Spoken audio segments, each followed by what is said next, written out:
So hello everyone. तो ये हमारा दूसरा वीडियो है कंप्यूटर की सीरीज में। यहाँ से हम लोग अपना मेन लेक्चर स्टार्ट करेंगे। तो हमारा लेक्चर नंबर पहला होगा कंप्यूटर एंड इट्स हिस्ट्री, मतलब कंप्यूटर और उसके इतिहास के बारे में। तो पहला होगा कंप्यूटर। कंप्यूटर क्या है? Computer is an electronic machine data accept data, मतलब ये डाटा एक्सेप्ट करता है और प्रोसेस करता है डाटा को by performing calculation and operation on it, उस पर ऑपरेशन और कैलकुलेशन परफॉर्म करता है और डिजायर्ड आउटपुट रिजल्ट जनरेट करता है। इसमें दो टाइप के कंप्यूटर होते हैं। पहला होता है एनालॉग, दूसरा होता है डिजिटल। तो डिजिटल कंप्यूटर में जो डाटा रिप्रेजेंटेशन होता है इंटरनली, वो जीरो और वन के थ्रू होता है। मतलब हम लोग कह सकते हैं जीरो बाइनरी और जीरो और वन बाइनरी नंबर, ये दोनों है। और एनालॉग में another kind of computer that represent data as a variable across a continuous range, और ये कंटिन्यूस रेंज में, जैसे यहाँ पे है, ये कंटिन्यूस रेंज में दिखाएगा। और ये क्या है? जीरो, ये है जीरो और ये है वन। दो तरह से डाटा रिप्रेजेंट करता है। ये इमेज है एनालॉग की और ये डिजिटल कंप्यूटर जो डेली लाइफ में हम लोग यूज़ करते हैं। तो करेक्टरिस्टिक देखते हैं कंप्यूटर की। इसमें स्पीड है, स्पीड हाई स्पीड रहता है, हाई स्पीड। एक्यूरेसी हाई रहेगी, high accuracy and less error, error कम रहेगा। डिलीजेंस रहेगा, मतलब नो टायर्डनेस, कोई थकान नहीं होगी। स्टोरेज कैपेबिलिटी रहेगी जो कि ह्यूमन में नहीं है और नॉर्मल पुराने जो डिवाइसेस होती थी उसमें नहीं है एनालॉग में। और वर्सेटिलिटी रहेगी, मतलब ये एक साथ many operations at the same time, मतलब ये एक ही टाइम पे कई सारे काम कर सकता है। हिस्ट्री देखेंगे तो पहला है 500 BC से स्टार्ट होती है इसकी। यहाँ पे अबेकस बना था और ये एक मैकेनिकल डिवाइस था और ये सिंपल अर्थमेटिक कैलकुलेशन के लिए यूज होता था। सिंपल अर्थमेटिक मतलब प्लस एंड माइनस, ये दो के लिए ये अबेकस डिवाइस है। ये स्टोन्स लगे होते हैं इसमें, ऐसे इसको मूव करके इधर से उधर हम लोग क्या करते थे? कैलकुलेशन अपना करते थे। फिर 1642 में पैस्कलिन आया जो कि पैस्कल के द्वारा बनाया गया था और ये मैकेनिकल कैलकुलेटर है। ये इमेज है यहाँ पे। इसमें एडिशन और सब्ट्रैक्शन हो रहा था 2 नंबर का, और मल्टीप्लिकेशन और डिवीजन भी होता था। मतलब जैसे डिवीजन मल्टीप्लिकेशन होता था रिपीटेटिव एडिशन के थ्रू और डिवीजन होता था सब्ट्रैक्शन के थ्रू। जैसे हम लोग समझते हैं कि हम लोग को मल्टीप्लिकेशन करना है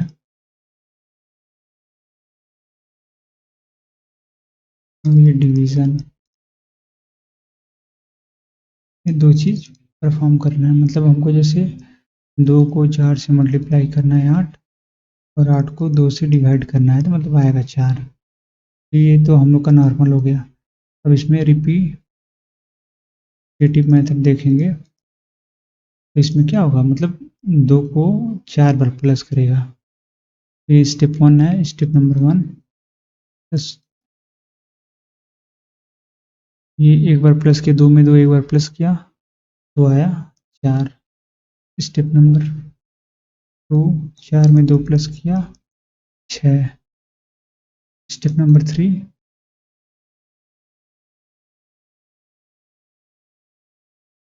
6 प्लस 2 8। मतलब ऐसे एडिशन करके हम लोग करते थे।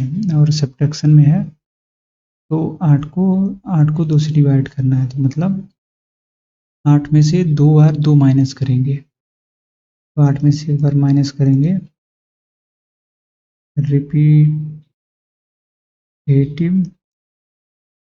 मेथड है ये, 6 आएगा। फिर 6 में से 2 माइनस करेंगे 4 आएगा। तो ये मेरा आंसर हो गया, ये मल्टीप्लिकेशन हो गया। तो फिर 1834 में आया एनालिटिक इंजन, ये बेबेज के द्वारा बनाया गया था, और ये भी mechanical computing device for input processing, storing and displaying the output. इसमें क्या होता था, इनपुट प्रोसेस होता था, स्टोर भी करता था, और आउटपुट जो है वो डिस्प्ले करता था। 1834 एनालिटिक इंजन। 1819 में आया टैबुलेटिंग मशीन, ये हरमन हॉलरिथ के द्वारा बनाया गया था। इसमें पंच कार्ड का यूज होता था। Summarizing the data on punch card, मतलब जो पंच कार्ड है उस पर डाटा हम लोग लिख दिया करते थे समराइज करने के लिए, और ये फर्स्ट स्टेप टुवर्ड प्रोग्रामिंग माना जाता है। तब तक देखते हैं 1937 में ट्यूरिंग मशीन आई, जो कि एलन एम ट्यूरिंग के द्वारा बनाया गया था। इसमें जनरल पर्पस प्रोग्रामेबल मशीन इसको कहा जाता था, जो कि कैपेबल होता था प्रॉब्लम सॉल्व करने के लिए, प्रोग्राम को एग्जीक्यूट कराने के थ्रू। जो कि जो प्रोग्राम होता था वो किस पे स्टोर होता था, पंच कार्ड जो होता था उसमें प्रोग्राम स्टोर होता था, उसके थ्रू क्या करता था, ये कैलकुलेशन परफॉर्म करता था। फिर 1945 में आया EDBAC और ENIAC। इसका फुल फॉर्म है इलेक्ट्रॉनिक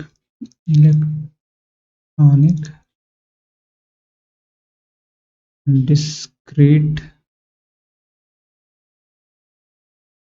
वेरिएबल ऑटोमेटिक कंप्यूटर। और ENIC का फुल फॉर्म है इलेक्ट्रॉनिक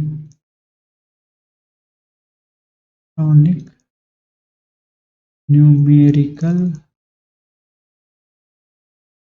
इंटीग्रेटर एंड कंप्यूटर।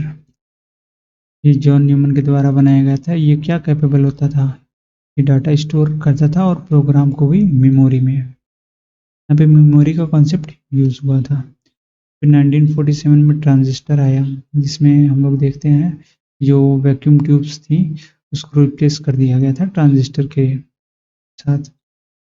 ये बेल लेबोरेटरी मतलब बेल लैब्स में बना था यूजिंग सेमीकंडक्टर मटेरियल, जो मतलब ये ट्रांजिस्टर बनाने में सेमीकंडक्टर मटेरियल का सेमीकंडक्टर मटेरियल यूज्ड, यहाँ यूज्ड हुआ करता था। ये तरह तरह की सेमीकंडक्टर्स हैं, ट्रांजिस्टर्स हैं सॉरी। फिर 1917 में इंटीग्रेटेड सर्किट का कॉन्सेप्ट आया, जहाँ पे एक सिलिकॉन चिप पे पूरे का पूरा इंटायर सर्किट यहाँ पे इंटीग्रेट कर दिया जाता था। उसी को क्या कहा जाता था, इंटीग्रेटेड सर्किट। इसकी वजह से साइड भी कंप्यूटर का क्या हुआ, ड्रास्टिकली रिड्यूस्ड हो गया। जहाँ एक एक रूम में सारी चीज़ें लगती थी वैक्यूम ट्यूब के ज़माने में, वहाँ एक छोटे से पीस में हम कह सकते हैं 2 to 3 सेंटीमीटर के पीस पे पूरी चीज़ें इंटीग्रेट कर दी गई। तो मतलब साइज रिड्यूस हो गया, एफिशिएंसी बढ़ जाएगी, एनर्जी की एफिशिएंसी बढ़ जाएगी, ये सब हुआ। जनरेशन ऑफ कंप्यूटर हम लोग देखते हैं। फर्स्ट जनरेशन 1940 से 1956, जहाँ पे वैक्यूम ट्यूब यूज हुआ करती थी। ये क्या करती थी, large amount of heat generate करती थी। इसका एग्जाम्पल है यूनिवैक और NIAC और EDBAC। फिर सेकेंड जनरेशन कंप्यूटर आया 1956 to 1963। यहाँ पे क्या हुआ, ट्रांजिस्टर यूज हुआ, वैक्यूम ट्यूब को रिप्लेस कर दिया गया था। ये भी हीट जनरेट करता था but less than first generation. और एक इम्पोर्टेंट बात कि साइज भी थोड़ा सा रिड्यूस हुआ था, साइज रिड्यूसेस आल्सो। इसका एग्जांपल है PDP-8, IBM 1401, CDC 1604। फिर थर्ड जनरेशन कंप्यूटर आई 1964 से लेकर 1971 तक, जहाँ पे हम लोग क्या यूज़ करते थे, इंटीग्रेटेड सर्किट आईसीज यूज़ किया करते थे। यहाँ पे क्या हुआ है, इन स्पीड और एफिशिएंसी बहुत ज़्यादा इंक्रीज हो गई, साइज भी घट गया, हीट लॉस भी कम हो गया, एनर्जी एफिशिएंसी बढ़ गई और स्पीड भी बढ़ गया। इसका एग्जांपल है IBM 370 और PDP-11। फिर फोर्थ जनरेशन आया 1971 टू प्रेजेंट, मतलब जो 1971 से लेकर प्रेजेंट में अभी तक जो चल रहा है वो माइक्रो प्रोसेसर यूज़ करता था। मतलब मिलियंस बिलियंस ऑफ ट्रांजिस्टर एक छोटे से प्रोसेसर पे इंटीग्रेट कर दिए जाते थे, और ये टेक्नोलॉजी यूज़ करता था LSI और VLSI। LSI का मतलब large scale integration, VLSI very large scale integration. और इसका इंटेल की जो चिप है 4004, फिफ्थ जनरेशन जो है वो है आर्टिफिशियल इंटेलिजेंस का, जिसको हम मानते हैं प्रेजेंट से और फ्यूचर तक जो चलेगा। यहाँ पे SLSI टेक्नोलॉजी यूज़ हुआ कर, चिप्स यूज़ हुआ करती थी, मतलब सुपर लार्ज स्केल इंटीग्रेशन। और ये क्या करता है, पैरेलल प्रोसेसिंग का कॉन्सेप्ट यूज़ करता है। फिर आता है क्लासिफिकेशन ऑफ कंप्यूटर, जहाँ कंप्यूटर को 3 कैटेगरी में बांटा गया है, साइज के बेस पे, वर्क के और पर्पस के बेस पे। साइज में माइक्रो कंप्यूटर आता है, मिनी, मेन फ्रेम और सुपर कंप्यूटर। माइक्रो कंप्यूटर होता है जैसे जो भी हम लोग की जो पॉकेट यूजेस जो डिवाइसेस होती हैं डेली, वो माइक्रो कंप्यूटर हो गए, जैसे फ़ोन हो गया, लैपटॉप और कैलकुलेटर, ये सब माइक्रो कंप्यूटर में आ जाएंगे। मिनी कंप्यूटर में आती हैं वो कंप्यूटर्स जो कि क्या होती हैं, जनरली जिनका प्रोसेसिंग स्पीड हाई होता है, high processing speed and high storage. इससे माइक्रो कंप्यूटर से इनसे ज़्यादा क्या होगा, स्पीड ज़्यादा होगा और हाई स्टोर ये होंगे, और ये यूज़र भी ज़्यादा सपोर्ट करेंगी, जैसे अबाउट 150 से 150 या 200 यूज़र्स साइमल्टेनियसली सपोर्ट करेंगी ये। फिर मेन फ्रेम कंप्यूटर्स आते हैं, जहाँ पे जो ऐसे कंप्यूटर होते हैं जिनका मल्टी यूज़र, मतलब एक साथ कई सारे यूज़र्स काम कर सकते हैं, multi user, multi programming, performance, high performance, इससे मिनी कंप्यूटर से। और ये मेनली यूज़ होते हैं जैसे ऑर्गेनाइजेशन में, बैंक वगैरह में, बड़े बड़े कंपनीज में ये सब यूज़ होती हैं। फिर साइज़ के बेसिस पे लास्ट आता है सुपर कंप्यूटर, जो कि बहुत ज़्यादा ही फास्ट होता है और बहुत ज़्यादा एक्सपेंसिव होता है। ये इसका स्पीड जनरली मेज़र किया जाता है फ्लॉप्स में, फ्लोटिंग पॉइंट ऑपरेशन पर सेकेंड, फ्लोटिंग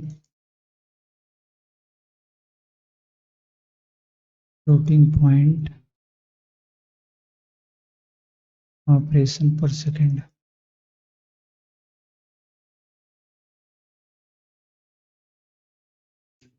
फिर आता है वर्क के बेसिस पे, एनालॉग कंप्यूटर और डिजिटल और हाइब्रिड कंप्यूटर। एनालॉग मतलब जिसमें कंटिन्यूअस सिग्नल मिलते हैं, डिजिटल जिसमें 0 और 1 के बाइनरी के फॉर्म में हो, hybrid analog plus digital. Special purpose कोई स्पेशल वर्क के लिए,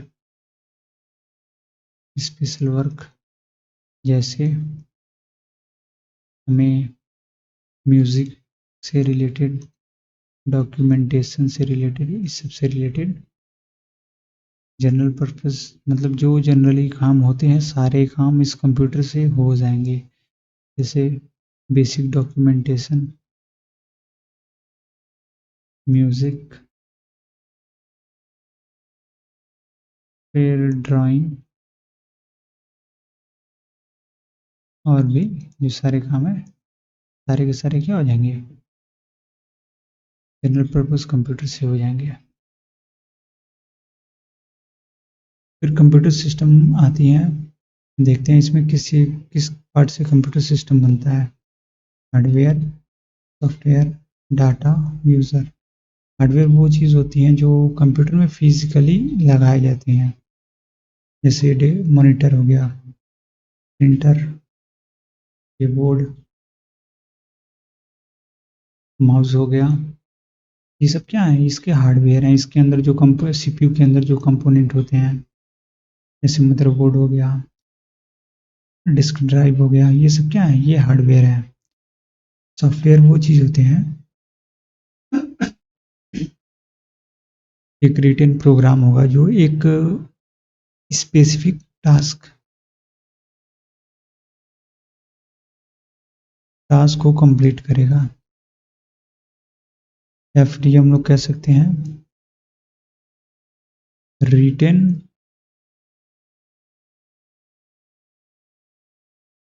instruction to solve a problem. तो ये हमारा सॉफ्टवेयर है। डाटा वो चीज़ होता है कि जो भी यूज़र के द्वारा दिया जाता है कंप्यूटर को, any information given by user. तो यूज़र क्या होता है कि जो भी कंप्यूटर को हो यूजेस कंप्यूटर सिस्टम, मतलब जो भी कंप्यूटर सिस्टम यूज़ कर रहा है उसको हम लोग क्या कहेंगे, यूज़र कहेंगे। इनपुट प्रोसेस आउटपुट कंसेप्ट देखते हैं यहाँ पे। कंप्यूटर में तीन चीज़ की ये कंसेप्ट आती हैं, तीन कंसेप्ट। पहला हो गया इनपुट, मतलब कि कंप्यूटर जो है इनपुट लेगा, उसको प्रोसेस करेगा, फिर उसको क्या करेगा, एज आउटपुट डिस्प्ले करेगा। ये तीन चीज़ें होती हैं। इनपुट दिया जाता है यूज़र के थ्रू, प्रोसेस करता है सीपीयू में, और डिस्प्ले आउटपुट दे देता है डिस्प्ले पर, या फिजिकली इसके थ्रू ऐसे दे देता है। कंप्यूटर हार्डवेयर देखेंगे हम लोग, तो comprises of three main component, तीन मेन कंपोनेंट से बना होता है। Input output unit, central processing unit, memory unit. तो इनपुट आउटपुट यूनिट ये दोनों चीज़ें हैं, और ये सीपीयू है। सीपीयू के अंदर कंट्रोल यूनिट होता है, अर्थमेटिक लॉजिक यूनिट होता है, और उससे अटैच होती है मेमोरी यूनिट। तो कंट्रोल यूनिट कंट्रोल करता है प्रोसेस को, इंस्ट्रक्शन को। अर्थमेटिक लॉजिक यूनिट क्या करता है, arithmetic operation, arithmetic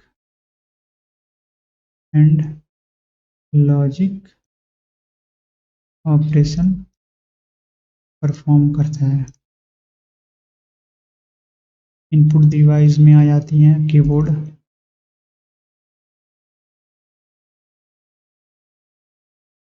mouse,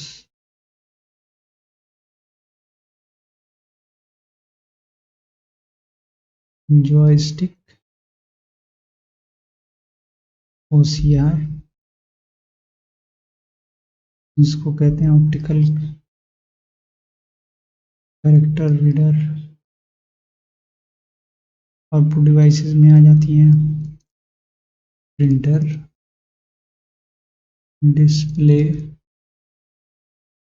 plotter, etc, projector. ये सब किस में आ जाएंगे आउटपुट डिवाइसेस में? Memory unit, memory chip, hard disk drive, solid state drive. इसका एप्लीकेशन देखेंगे, एजुकेशन के सेक्टर में यूज़ होता है, जैसे online study, online classes, presentation, etc। Entertainment में हम लोग यूज़ करते हैं गेमिंग,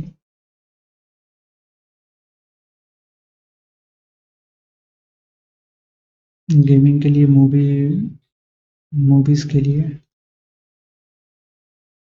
स्पोर्ट में यूज़ कर सकते हैं डाटा, स्पोर्ट पर्सन के sport persons data analysis. Advertisement में यूज़ कर सकते हैं हम लोग एडवर्टाइजिंग करने के लिए। मेडिसिन में यूज़ कर सकते हैं रिसर्च के लिए। सेम इंजीनियरिंग में हम लोग रिसर्च कर सकते हैं स्टडी के लिए, यहाँ भी स्टडी के लिए गवर्नमेंट यूज़ कर सकती है। जैसे आजकल जो सारे पहले जो गवर्नमेंट के बहुत सारे काम पेन पेपर पे हुआ करते थे, आजकल सारे के सारे काम ऑनलाइन हो गए हैं। हम लोग घर में यूज़ कर सकते हैं, जैसे ये टीवी लगा हुआ है, स्पीकर है यहाँ पे, गेमिंग भी कर सकते हैं, कैमरा लगा सकते हैं, वो आज के वो सब सारी की सारी क्या है, कंप्यूटर है। तो बस इतना है। इसके बाद से हमारा है प्रैक्टिस सेशन, जहाँ पे हम लोग क्या करेंगे, प्रीवियस ईयर क्वेश्चन थोड़ा देखेंगे जो आए हुए हैं इस चैप्टर से रिलेटेड। तो पहला क्वेश्चन है, विच of the following scientist introduce the concept of stored program computer. हम लोगों ने देखा था बेल पास्कल ने पास्कलिन बनाया था, जो कि एक मैकेनिकल है। एलन ट्यूरिंग भी मैकेनिकल बनाए थे। जॉन वॉन न्यूमन क्या बनाए थे, जो कि क्या है, ईडी वैक ENIAC, जो कि क्या था, डाटा एंड प्रोग्राम को स्टोर करता था।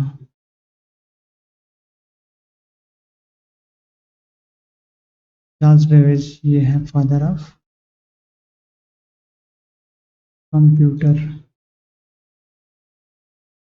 ये UPPCL executive assistant 22 November 2022 shift second में आया हुआ क्वेश्चन है। तो ये दूसरा question, main part of computer are.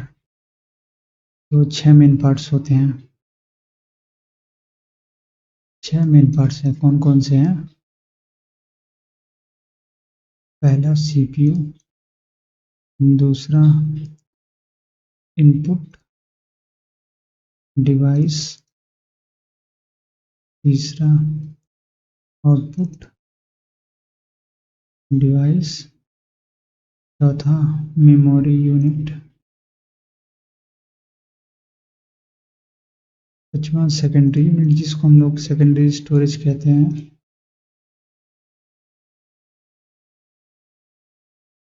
छठा कम्युनिकेशन डिवाइसेस। इन 6 चीज़ों से मिलके मेन पार्ट एक कंप्यूटर मिल बन के तैयार होता है। Question number 3, whom is the considered the father of computer। Charles, इसका सही आंसर होगा चार्ल्स बेबेज। सबको पता है बिल गेट्स क्या है, ये माइक्रोसॉफ्ट के ऑनर है। सुंदर पिचाई क्या, गूगल के CEO हैं। स्टीव जॉब्स क्या हैं? मैग्नीटोस के, या फिर कह सकते हैं एप्पल के ऑनर हैं। विच of the question number 4, which of the following is not a characteristic of a computer? Speed भी है कंप्यूटर की कैरेक्टरिस्टिक। इंटेलिजेंट कोटेशन नहीं है। एक्यूरेसी है, वर्सेटिलिटी है। Question number 5, which of the following is or not a valid characteristic of a computer system? Computer system में IQ होती है? नहीं। अकाउंटेबिलिटी होती है? नहीं। वर्सेटिलिटी होती है? जी हाँ। डिलीजेंस? जी हाँ। तो पहला और दूसरा दो तो यहाँ पे हो जाएगा option number D. Which of the following was developed by the French mathematician and philosopher Blaise Pascal, also known as arithmetic machine? ये पास्कलिन बनाए थे। तो सही आंसर बी होगा, Pascaline. 7 question number, the Turing machine shows that you could use and dash system to program any algorithmic task. Electrochemical नहीं, semantic नहीं, recursive तो ये मॉडर्न कॉन्सेप्ट है। बाइनरी सही ऑप्शन होगा। Which one of the following statement is correct about computer? Computer is composed of only software? नहीं। A computer can organize all information on its own? कभी भी नहीं कर सकता। A computer is composed of only hardware? गलत है ये भी। तो हमारा इस क्वेश्चन नंबर 8 का सही ऑप्शन हो जाएगा D. Question number 9, which of the following is not a computer component? मतलब कंप्यूटर कंपोनेंट कौन कौन सी नहीं है? तो पहला हमारा हो गया ALU, कंप्यूटर कंपोनेंट है। CPU ये भी है। मेमोरी ये भी है। तो ये हमारा कंप्यूटर कंपोनेंट नहीं है। हमारा सही आंसर डी हो जाएगा, is not a computer component. Question number 10, which of the following term is not a related to computer? इनमें से कौन सा टर्म रिलेटेड कंप्यूटर से नहीं है? CPU रिलेटेड है, हार्ड डिस्क भी रिलेटेड है, मदरबोर्ड भी रिलेटेड है, एरिथ्रोसाइटिस ये रिलेटेड नहीं है। इसको हम लोग RBC के नाम से भी जानते हैं।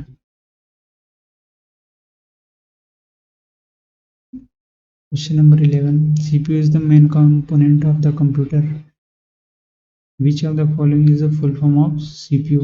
मतलब CPU का फुल फॉर्म पूछ रहा है, ये तो सबको पता होगा, सेंट्रल प्रोसेसिंग यूनिट। तो ऑप्शन डी इसका सही आंसर हो जाएगा। Which of the following is not a component of central processing unit? मतलब CPU का कौन सा कंपोनेंट नहीं है? तो कंट्रोल यूनिट भी है, ALU भी है, रजिस्टर भी है, और कंट्रोल बस इसका नहीं है। ये डाटा ट्रांसफॉर्मेशन के लिए हम लोग कह सकते हैं वायर्स होती हैं, उसी को हम लोग बस के नाम से जानते हैं। तो इसका सही ऑप्शन हो जाएगा option number D. Question number 13, which of the following scientist introduce the concept of store programming computer? ये हम लोगों ने किया। इसका आंसर हो जाएगा John von Neumann. Question number 14, which of the following is the basic function of a computer? मतलब computer का बेसिक फंक्शन क्या है? एक कंप्यूटर लेते हैं तो बेसिकली क्या क्या कर सकता है? तो वो क्या कर सकता है? इनपुट ले सकता है, सही है, स्टोरेज भी कर सकता है, प्रोसेस भी कर सकता है। तो ये तीनों क्या है? तो ऑप्शन नंबर डी हम लोग का सही हो जाएगा। फिर question number 15, home is called data in computer? केवल नंबर को कह नहीं सकते, साइन को भी नहीं कह सकते, गिवन इंफॉर्मेशन। हाँ ये ऑप्शन सही है, मतलब जो भी इनपुट दिया जा रहा है यूजर के द्वारा, गिवन इंफॉर्मेशन, एनी इंफॉर्मेशन, वो क्या होगा? डाटा एज उसको क्या करेगा? इनपुट ये ट्रीट करेगा, वो डाटा हुआ कंप्यूटर के लिए। बस, थैंक यू। इसके पीडीएफ के लिए टेलीग्राम ग्रुप ज्वाइन कर लें @DG क्लासेस। फिर टेलीग्राम ग्रुप का ज्वाइन कर ले, जहाँ पे क्या मिलेगा, पीडीएफ मिल जाएगा और जो भी इंफॉर्मेशन होंगे। थैंक यू, फिर मिलते हैं नेक्स्ट क्लास में।